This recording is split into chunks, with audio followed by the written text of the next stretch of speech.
आज हम लोग कुछ नया टॉपिक पढ़ते हैं।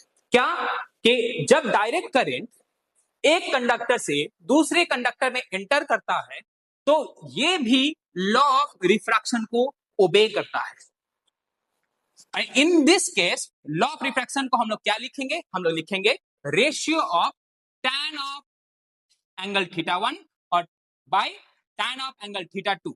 ठीक है, और ये किसके साथ बराबर होगा? ये बराबर होगा ratio of the respective conductivity के साथ। बेसिकली है क्या? ये बेसिकली द परपेंडिकुलर कंपोनेंट है।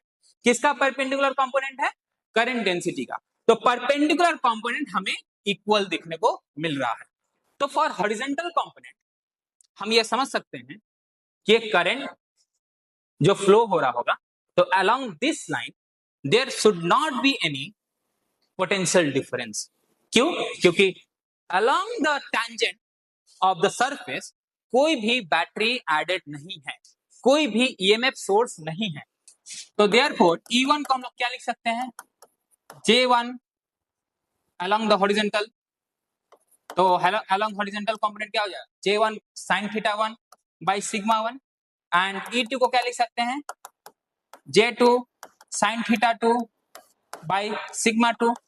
tan θ1 बाय tan θ2 ये हमेशा कांस्टेंट होगा और किसके साथ बराबर होगा?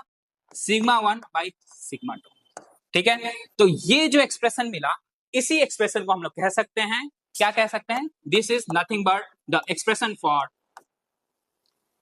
Law of refraction. किस केस के लिए law of refraction? For direct current. तो यहां से हम एक चीज सीख पाए, क्या सीख पाए? कि जब एक डायरेक्ट करंट किसी एक कंडक्टर से दूसरे कंडक्टर पे एंटर करता है then it also follow law of refraction and his law and that law of refraction is given by tan θ1 by tan θ2 is equal to sigma 1 by sigma 2. That's all. Thank you.